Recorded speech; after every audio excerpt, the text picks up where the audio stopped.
Par exemple, dans ce livre, il rapporte que l'imam al-Bukhari a rapporté d'après Imran ibn Hussein que le mut'a, on l'a fait avec le Nabi sallallahu alayhi wa sallam, que la mut'a, on l'a fait avec le Nabi sallallahu alayhi wa sallam, et elle se trouve dans le Coran al-Karim jusqu'à l'arrivée d'un homme, ce qui veut dire Omar ibn Khattab dans certaines versions, où il a interdit la mut'a. Où il a interdit la mut'a. Donc il vous rapporte, ouvrez-moi avec moi si vous voulez l'authentique de le Bukhari, le chapitre pèlerinage al-Hajj, le chapitre, sous-chapitre al-Mut'a.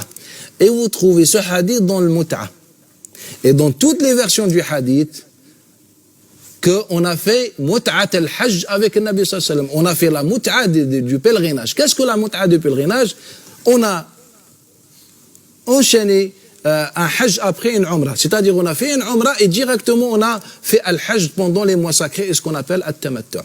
Mais lorsqu'on présente un hadith déformé, résumé, une version où on ne mentionne pas le Hajj, mais elle se trouve dans le Hajj en disant aux gens, lisez que c'est la Mut'a en islam, ça c'est un mensonge.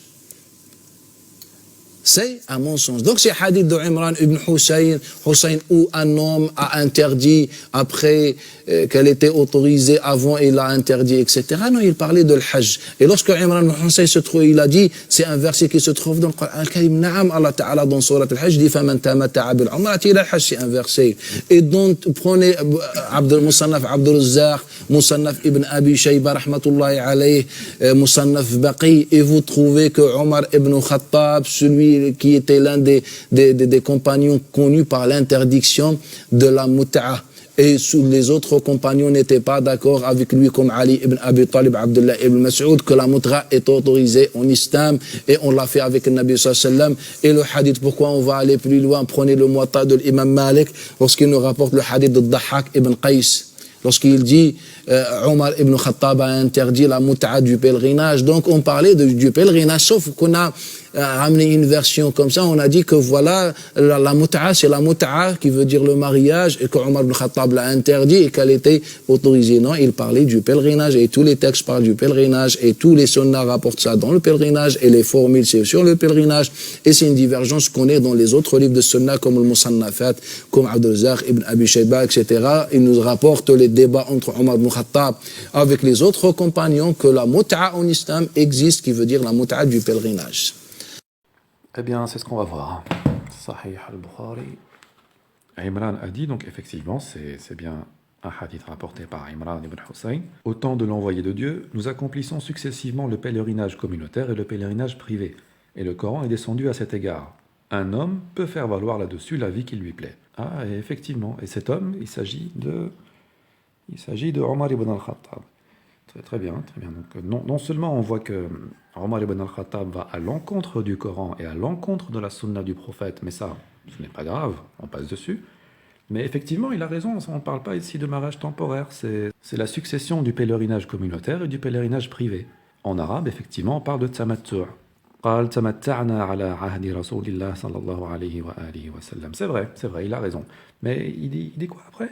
La mut'a, c'est la mut'a qui veut dire le mariage, et que Omar ibn Khattab l'a interdit et qu'elle était autorisée. Non, il parlait du pèlerinage, et tous les textes parlent du pèlerinage, et tous les sunnahs rapportent ça dans le pèlerinage, et les formules c'est sur le pèlerinage, et c'est une divergence qu'on est dans les autres livres de sunnah comme le Musannafat, comme Abdul Razzaq ibn Abi Shayba, etc. Il nous rapporte les débats entre Omar ibn Khattab avec les autres compagnons que la mut'a en islam existe, qui veut dire la mut'a du pèlerinage. Là, c'est de la manipulation, c'est du mensonge. Sahih de Muslim, le livre du mariage, et non pas du pèlerinage. Kitab al-Nikah, le livre du mariage. Hadith 3413. Le héros du messager d'Allah va nous annoncer, certes, le messager d'Allah vous a permis la jouissance, c'est-à-dire la jouissance des femmes. قَدْ أَدِنَ لَكُمْ أَن تَسْتَمْتِعُوا يعني مُتْعَةَ النِّسَاء. Ce n'est pas مُتْعَةَ al-Hajj ici, c'est مُتْعَةَ النِّسَاء. Il dit qu'il n'y a aucun hadith qui parle de mut'at al-nisa, mais qu'ils parlent tous sans exception de mut'at al-hajj. Ce n'est pas vrai. Ce n'est absolument pas vrai. Il dit également que ces hadiths se trouvent tous sans exception sous le chapitre du pèlerinage. Ce n'est pas vrai. Nous nous trouvons ici dans le Sahih de Muslim, c'est le chapitre du mariage. Nous pratiquions le mariage temporaire en contrepartie d'une poignée de dattes ou de farine pour quelques jours du temps du messager d'Allah et d'Abu Bakr, jusqu'à ce que Omar l'interdise suite au cas de Amr ibn Hurayth. Ici, on ne parle pas de l'interdiction du pèlerinage, on parle de l'interdiction du mariage temporaire. Pourquoi on parle du mariage? Parce qu'il y a une contrepartie d'une poignée de dattes ou de farine, c'est la dot. Il ne faut pas donner une dot lorsqu'on va en pèlerinage, que ce soit au Umrah ou au Hajj. La dot, elle est valable, elle est applicable que lorsqu'on fait un mariage. Ici, nous disions donc, nous pratiquions, on avait l'habitude de pratiquer le mariage temporaire en échange d'une dot pour quelques jours, du temps du messager d'Allah, d'Abu Bakr, jusqu'à ce que Omar l'interdise.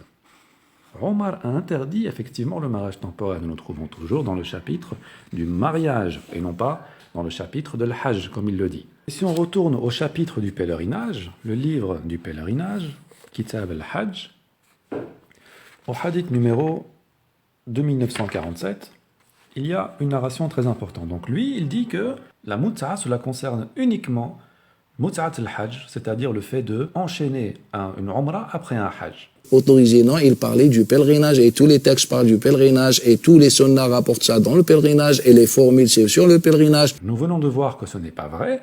Ça, c'est la première tentative de manipulation qui a échoué. Et la seconde tentative de manipulation, c'est qu'il existe des hadiths dans, effectivement, le livre du pèlerinage qui parle du pèlerinage, mais qui font aussi allusion au mariage temporaire. Regardez.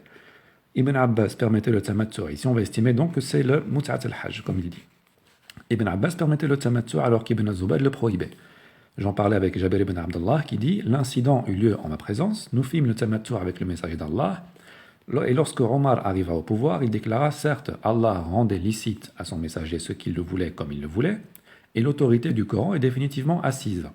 Accomplissez le pèlerinage et la Umrah pour Allah comme il vous l'a ordonné. » Donc ça, on parle bien du Mut'at al-Hajj, comme le dit Islam ibn Ahmad, c'est très bien. Accomplissez le pèlerinage et la Umrah pour Allah comme il vous l'a ordonné. Bizarrement, ici, Omar ne l'interdit pas, il encourage à le faire. Donc ce n'est pas Mut'at al-Hajj qui interdit ici. Et perpétuez vos mariages avec ces femmes. Pourquoi est-ce qu'il parle ici de perpétuer un mariage avec une femme? C'est bien qu'on parle de Zawaj al-Mut'a, on parle de mariage temporaire.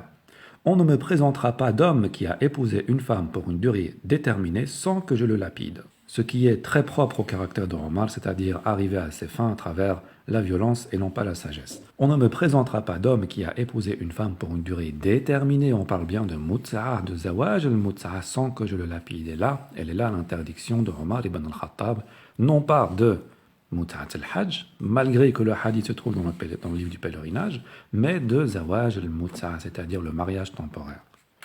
Et voilà le deuxième mensonge, la deuxième tentative de manipulation qui a totalement échoué. Donc non seulement nous apprenons que, et il le confirme, que Omar ibn al-Khattab a interdit Mut'at al-Hajj, et nous le voyons effectivement dans d'autres hadiths, alors qu'il va à l'encontre du Coran et à l'encontre de la Sunna, mais ça, ce n'est pas grave, on passe dessus, alors que c'est très gravissime. Je ne comprends pas comment est-ce qu'on peut encore accorder du crédit à un compagnon qui agit à l'encontre de l'islam.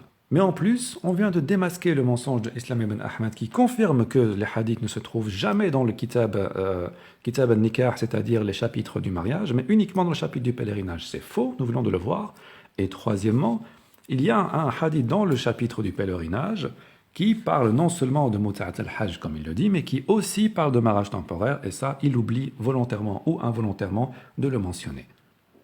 Donc, Omar ibn al-Khattab a bel et bien interdit ce que le prophète sallallahu alayhi wa sallam avait autorisé, c'est-à-dire le mariage temporaire. Alors, tout ce qu'on vient de voir et tout son développement, on appelle ça comment déjà? On appelle Ça, c'est un mensonge.